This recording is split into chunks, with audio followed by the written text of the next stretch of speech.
चलो भाई, स्वागत है भाई आपका एक और नए ब्लॉग से। अभी हूँ मैं भाई IGI टर्मिनल 3। भाई मैं दिल्ली आया था, मम्मी पापा साथ वहाँ पे खड़े हुए हैं।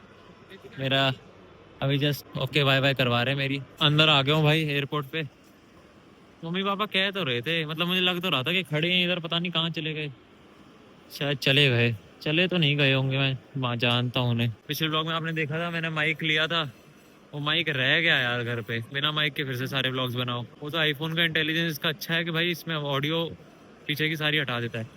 हो रही मम्मी, मम्मी पापा दोनों बातें के एयरलाइन चेक करता हूँ कहाँ पे है। अपन को जाना है यहाँ से कुआलालंपुर, काउंटर के पे जाना है अपन को। ये भी ये रखे सामने ही है भाई, वाह किस्मत कितनी अच्छी है। वहाँ पे चेक इन करवाना है। अब एक समस्या हो गई मेरे साथ, 15 kg केबिन में अलाउड है। ये वाला मेरा बैग 16 kg है जो लगेज में जाएगा, वो 15 kg है जो केबिन में जाएगा, और ये है 3-4 kg मेरे पास। मतलब मुझे टोटल 22 किलो अलाउड है और मेरे पास है टोटल 35 किलो। कुछ तो घपला करना पड़ेगा, देखते हैं भाई क्या कर सकते हैं। इधर उधर कहीं रख देता हूँ बैग को और फिर आके लेकर जाऊंगा बाद में। मतलब एक तो लगेज दे दूंगा केबिन में, फिर दूसरे वाला चुपके से निकाल ले जाऊंगा यहाँ से। सिक्योरिटी चेक इन होगा यार बस उसका, और बहुत सारा सामान निकालना पड़ेगा। देखते हैं जुगाड़, कुछ ना कुछ तो करूंगा यार। यहाँ खड़ा करता हूँ इसको, सीधा इसको लेता हूँ और बड़ी वाली ट्रॉली लेता हूँ जो सबमिट करनी है। भाई कुछ तो गड़बड़ हो गई है, आगे बताता हूँ, रुको। I'll be there, that side. Once Okay. you clear the immigration, you may find me. Okay, okay. Kalpana, Kalpana. And how can I take my bag then? I'll take it. Okay हाँ। इंडियन कस्टम वालों ने बुलाया है पूछताछ करने के लिए, पता नहीं क्या हुआ है। पूरे अराउंड बता रहे हैं कि 1200 लोगों में से 2 लोगों को पकड़ा है उन्होंने। क्या कर दिया मैंने ऐसा, मुझे समझ नहीं आ रहा। बैग ले लेता हूँ अपना तब तक। ये बैग भी अब मतलब मुझे इमिग्रेशन करानी पड़ेगी सीधा, कोई और ऑप्शन नहीं है मेरे पास। तो वो बोल रही है भाई कस्टम के लिए आप आ जाओ। मैं जा तो रहा हूँ, पता नहीं भाई 2 लोग मेरे साथ और खड़े कर दिए। ये मतलब ये बैग लेने आया हूँ, मुझे बोल रहे हैं कैमरा बंद करो। ठीक है तो मैं करता हूँ यार, वॉइस ओवर में समझाऊंगा या बाद में बैठ के कहीं समझाऊंगा तसल्ली से। भाई भाई पसीने निकाल दिए मेरे तो, बता नहीं सकता मैं। ये पहली बार हुआ है भाई, मुझे तो पता भी नहीं था ऐसा भी कुछ हो जाता है। बताता हूँ, सिक्योरिटी करा लूँ उसके बाद बैठ के तसल्ली से एक एक चीज़ बताता हूँ। भाई फिलहाल आ गया हूँ ड्यूटी फ्री पे, सिक्योरिटी चेक हो गई है। दोनों बैग मैंने कर तो लिए हैं चेक, मतलब मैंने क्या चेक कर लिया, करवा लिया मैंने चेक। ठीक है कोई दिक्कत नहीं था। एक वाले बैग में तो बिल्कुल सिर्फ खाने का ही सामान है यार, वो ट्रॉली में तो भाई के लिए मम्मी ने भर दिया इतना सारा। और दूसरे मेरा लैपटॉप है, सामान है थोड़ा सा हल्का, फ़ोन वगैरह है, और कुछ है ही नहीं। ड्यूटी फ्री आपने देखा कि हर बार इसी से जाते हैं भाई, इंटरनेशनल हम जब जाते हैं टर्मिनल 3 से। अभी आपको पूरी कहानी बताता हूँ क्या हुआ कस्टम्स में, इमिग्रेशन पे क्या हुआ। इमिग्रेशन पे तो भाई कुछ हुआ ही नहीं, उसके बाद हुआ, एक्सपेक्टेड ही नहीं था भाई। नहीं बताता हूँ क्या। और मेरे आगे एक और भाई था, उसको तो वापस भेज दिया कि तुम्हें नहीं जाने देंगे हम मलेशिया, वापस ही भेज दिया। फिर मुझे डर लगने लगा, मैं कहा भाई मेरी कैंसिल कर दी तो दिक्कत हो जाएगी, कैंसिल नहीं ले रहे भाई।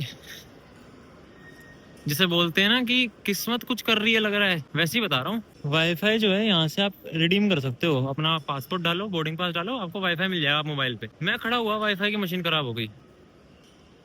उसके बाद इमिग्रेशन पे खड़ा हुआ, कस्टम वालों ने बुला ली। उसके बाद कस्टम क्लियरेंस क्लियर करी, ड्यूटी फ्री से निकला, पता चला फ्लाइट डिले हो गई भाई। मेरी फ्लाइट थी 10:05 की, देखो सबसे ऊपर तीसरे नंबर की। बातें किया 10:05 पे, 11:40 की कर दी भाई, डिले हो गई 11:40 की, 1 घंटा 35 मिनट डिले कर दी। सही है, बहुत बढ़िया। ऊपर लाउंज एक्सेस की तरफ देख रहा हूँ, इतनी भयंकर भीड़ हो रखी लाउंज एक्सेस में, इतनी भयंकर भीड़ हो रखी है कि बैठने का मन ही नहीं कर रहा भाई। ऊपर से पेट भी भरा हुआ है, मुझे तुक नहीं लग रहा कि भाई मतलब वहाँ जाऊँ। बैठता हूँ यहीं पे, गेट नंबर 6 के आगे फ्लाइट आ रही है अपन की 11:40 पे, तो यहीं बैठ जाता हूँ और व्लॉग एडिट करता हूँ बैठ के।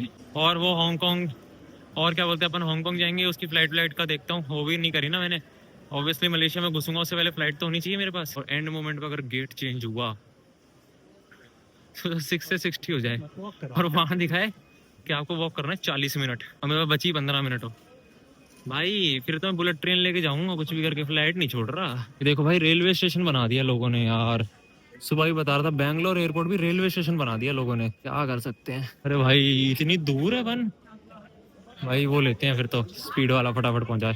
अब मैं बताता हूँ भाई क्या सीन हुआ मेरे साथ। इमिग्रेशन से पहले मैं बोर्डिंग गेट पे खड़ा था, बोर्डिंग गेट पे खड़ा हूँ, तो मुझे थोड़ा सा अजीब सा लग रहा है। अजीब सा क्या लग रहा है कि जो लेडी बोर्डिंग पास स्कैन करती है, टिकट देती है, मतलब कि आपकी टिकट स्कैन करती है और बोर्डिंग पास देती है, वो मेरी तरफ देख रही, मेरे से आई कांटेक्ट बना रही, बट कुछ उसने बोला नहीं मुझे। तो मुझे ऐसा लगा शायद कुछ बोलना चाह रही है या फिर नहीं बोलना चाह रही, पता नहीं, मुझे अजीब सा लगा। उसके बाद क्या हुआ, मेरे पीछे उन्हीं का एक स्टाफ का बंदा खड़ा हुआ था, उसने उसको कुछ आई कांटेक्ट करा और उसने मतलब एक दूसरे को आई कांटेक्ट कर रहे थे दोनों। मुझे समझ आ गया था कुछ तो गड़बड़ है, ठीक है। उसके बाद भाई मैं खड़ा रहा, उसने बोला सर आप इनके साथ जाइए। उसने मेरे हाथ में बोर्डिंग पास दिया, मेरा पासपोर्ट दिया और बोला कि सर आप इन सर के साथ जाइए। तो मैंने कहा क्या हो गया मैम? तो मुझे बोलता कि आपको कस्टम वालों ने बुलाया है। मैंने कहा ऐसा कैसे हो सकता है, कस्टम वालों ने बुलाया? बोलते सर आपसे पूछताछ करेंगे कुछ। मैं मन में सोच रहा, मैं कहा यार ये क्या गड़बड़ हो गई, फटाफट भागा। फिर क्या हुआ, मेरे पास 2 बैग थे, आपको पता ही है, मैंने स्टार्टिंग में बताया। तो जो लगेज वाला बैग था वो चला गया था, चेक इन वाला चला गया। अब मेरे पास 2 बैग थे, एक हैंड बैग और एक पिट्ठू बैग, ठीक है। तो पिट्ठू वाला मेरे पास ही था, मैंने हैंड बैग आपको पता ही है मैंने साइड में रख दिया था। तो मैंने बोला, मैं कहा भाई मेरा जो एक ना हैंड बैग वहीं पे रखा हुआ है। बोलता कोई दिक्कत नहीं है, मैं उसे आपको आपके पास पहुंचवा दूंगा, कोई दिक्कत नहीं। मैंने कहा भाई एक बार मैं कस्टम के लिए पहुंच गया, इमिग्रेशन के लिए पहुंच गया, उसके बाद कैसे भिजवाएगा तू मेरे पास बैग, और तेरे को कैसे पता लगा मेरा बैग है कौन सा? तो बोलता आप एक काम करो, बैग लेकर आओ, मैं यहीं पे खड़ा हूँ। भाई मैं बैग लेने गया हूँ, उस वक्त पे मैं फिर से व्लॉग करने लगा। फिर 2 बंदे आए, बोलते सर व्लॉगिंग बंद करो। मैंने कहा ये क्या है भाई, मैंने व्लॉग बंद कर दिया क्योंकि मैं कस्टम ऑफिस के बिल्कुल आगे था, ठीक है। उनको मेरी व्लॉग से कोई दिक्कत नहीं थी, उन्होंने क्लियर बोला व्लॉग से कोई दिक्कत नहीं है, कस्टम ऑफिस के आगे मत करो, ठीक है, आई रिस्पेक्ट दैट, कोई दिक्कत नहीं है। कस्टम ऑफिस में क्या हुआ, कस्टम ऑफिस में बैठा, बोलते कहाँ जा रहे हो? मैं कहा सर मैं मलेशिया जा रहा हूँ। किस लिए जा रहे हो? मतलब टूरिज्म के पर्पज से जा रहा हूँ। कितना पैसा है तुम्हारे पास? मैं कहा सर इंडियन रुपीस में इतना इतना अमाउंट है और रिंगिट्स में इतना इतना अमाउंट है। अच्छा ठीक है, ओके। उसके बाद कहाँ जाओगे? मैं कहा सर उसके बाद मैं हांगकांग जाऊंगा। हांगकांग की टिकट दिखाओ। टिकट ही नहीं है मेरे पास। तो बोलते इमिग्रेशन पे वहाँ क्या दिखाओगे? मैं कहा सर वो अभी करूंगा ना मैं। करो। अब मैं करने बैठ रहा हूँ, वहाँ पे भाई मेरा क्रेडिट कार्ड नहीं चल रहा, इंटरनेट ही नहीं आ रहा था अंदर। मैं कहा सर हो ही नहीं रही। बोलते ठीक है आपको ये करनी पड़ेगी, आपको आज ही करनी है। मैंने कहा ठीक है सर अभी कर दूंगा, कोई दिक्कत नहीं है, नेट आ जाए उसी वक्त कर दूंगा, कोई दिक्कत वाली बात नहीं है। अब मैंने बुक कर लिया अपनी फ्लाइट, मेरी फ्लाइट सक्सेसफुली बुक हो गई है 3 तारीख की। मतलब मेरे पास ऑलमोस्ट 9 दिन होंगे कोलालमपुर में घूमने के, आराम से घूमेंगे, कोई जल्दबाजी कोई हड़बड़ी नहीं, ठीक है। कल का तो भाई व्लॉग बहुत ही अच्छा होने वाला है क्योंकि आप लोगों को देखने को मिलेगा ट्विन टावर से भाई स्नोफॉल, आर्टिफिशियल स्नोफॉल दिखाएंगे, भयंकर दिखाएंगे वो तो वो अपन लोग देखेंगे। और पिछले मेरा भाई बता रहा है पिछले 4 दिन से हो रही है और कल आखिरी दिन है उसका, तो 8 बजे के करीबन होगी रात में, तो अपन उसको पूरा तरीके से देखेंगे और आप लोगों को साथ के साथ में दिखाऊंगा। बैक टू द टॉपिक आते हैं। फिर कस्टम क्लियरेंस हुई मेरी। उसके बाद भाई उन्होंने मुझसे बोला कि भाई आप जितना भी कैश है हमें क्लियर दिखाओ। उन्होंने मेरी बैग की चेकिंग करी, उतना ही अराउंड कैश निकला, 20 रिंगिट ज़्यादा निकल गए थे और इंडियन रुपीज़ में अराउंड 2000 रुपये ज़्यादा निकल गए थे, ठीक है। बस वो सारा कुछ चेक हुआ, उसके बाद कुछ नहीं। और उसके बाद बोला ठीक है, मेरे बोर्डिंग पास के ऊपर टिक लगा दिया, कस्टम क्लियरेंस का स्टैम्प मारा और बोला ठीक है आप जाओ। बस भाई इतना हुआ, बट उसी में भाई मेरे पसीने निकल गए थे। क्यों? क्योंकि भाई पहले कभी ऐसा देखा नहीं, ऐसा सुना नहीं। वो आया, मेरा हाथ पकड़ा और बोलता चलो। अब मुझे कुछ बता नहीं रहा, कुछ नहीं भाई, एकदम से घबरा गया मैं। कोई दिक्कत नहीं है भाई, अब यहाँ से चलते हैं, अभी वेट करना पड़ेगा। अभी तो टाइम हुआ है 10:30 करीबन, 11:40 की है, 1 घंटा 10 मिनट अभी वेट करना है।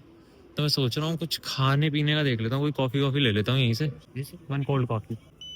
भाई ये कॉफ़ी लिया मैंने। बोलता हाँ मुझे अपना चैनल बताओ। मैं कहा भाई चैनल अभी खोलना ही नहीं है, हमारा मेन वाला चैनल है वो मैंने दिखा दिया। बोलता अरे भैया आपके 1,20,000 सब्सक्राइबर्स है। मैं कहा हाँ भाई उतना नहीं समझ लो। भाई 11:15 हो रहे हैं रात के, 11:40 की फ्लाइट है, 25 मिनट बचे हैं। मेरे दिमाग में याद आई 6.5-7 घंटे की फ्लाइट है, मैं करूँगा क्या फ्लाइट में, कितना व्लॉग एडिट कर लूँगा। तो अभी मैंने अल्टीमेटली यही सोचा भाई जाके फटाफट पासवर्ड ले लेता हूँ, फिर से कुछ डाउनलोड कर लेता हूँ मोबाइल में, कुछ तो देख लूँगा।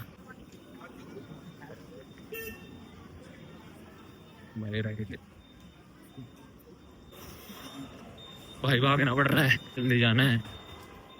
भाई ले तो लिया मैंने पर्चा फिर से, अब स्कैन करूँगा और फटाफट वाईफाई से कुछ डाउनलोड कर लेता हूँ भाग के। इंडिया के सबसे बड़े एयरपोर्ट पे हूँ भाई, मैं स्कैन करके वापस से लेके आया तब भी नहीं चल रहा मेरा इंटरनेट अब, और मेरा नहीं किसी का नहीं चल रहा इस उस पे ही पूरे एयरपोर्ट पे इंटरनेट नहीं चल रहा किसी का। फिर भागना पड़ रहा है यार, क्या बेकार नेट है।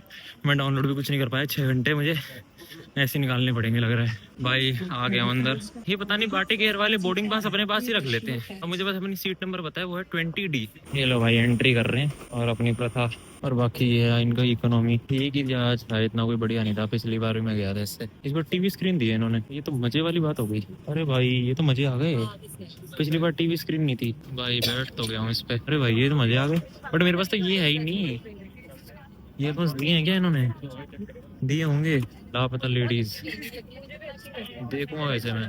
भाई फ्लाइट तो चालू होली इंस्टेंट ही। और मुझे याद आया मेरे बगल वाली सीट जो है ना वो खाली रहने वाली है। उसका रीजन मुझे पता है, तुम लोगों को नहीं पता, मैं बताऊंगा भी नहीं।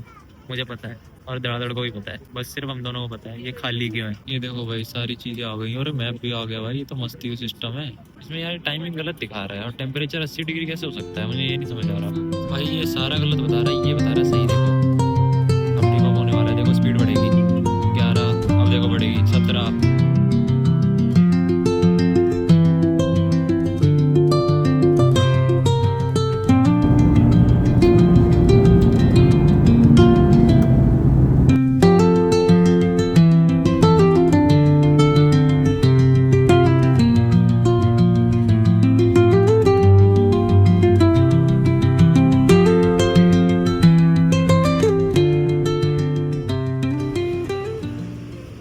Thank you. चलो भाई आ गए। हर हर महादेव। भाई मलेशिया में घुसते ही सबसे पहले आपको सिम मिलेंगी। वो बुकित बिनतांग से ही लूंगा, पिछली बार ले ली थी, बहुत महंगी पड़ती है यहीं से लेने। सबसे पहले इमिग्रेशन करवाता हूँ, इमिग्रेशन की लाइन में लगेगा टाइम। डन हो गई भाई इमिग्रेशन तो। इतनी ज़्यादा स्मूथ इमिग्रेशन। पिछली बार तो भी मेरे से 2-4 सवाल पूछ लिए थे। होटल बुकिंग मांग ली थी, रिटर्न फ्लाइट मांग ली। आज तो कुछ मांगा ही नहीं। उसने मेरा पासपोर्ट लिया, स्कैन किया, बोलती थैंक यू। मैंने कहा यार कल ही इतनी महंगी फ्लाइट करवाई है हांगकॉन्ग की, एक आध दिन रुक जाता तो कुछ डिस्काउंट मिल जाता। कुछ नहीं होता। बेल्ट पे जाना है अपन को, दिल्ली चेक करना पड़ेगा। अब मुझे सबसे पहले वाईफाई कनेक्ट करना है, भाई को करना है मैसेज। उसको मैसेज नहीं गया ना तो बेचारा परेशान हो रहा होगा। मैसेज नहीं पहुंच रहा, वाईफाई कनेक्ट तो हो गया, नो इंटरनेट दिखा रहा है, पता नहीं क्यों। चलो कोई दिक्कत नहीं है भाई। तो आज का व्लॉग करते हैं यहीं पर एंड। अगर आपको व्लॉग अच्छा लगा हो व्लॉग को लाइक कर देना, चैनल को कर देना सब्सक्राइब। रेगुलर फाड़ू व्लॉग्स निकाल रहा तुम्हारा भाई। तब तक के लिए भाई मिलते हैं फिर अगले व्लॉग में। तब तक के लिए जय हिंद जय भारत। सब्सक्राइब कर लेना।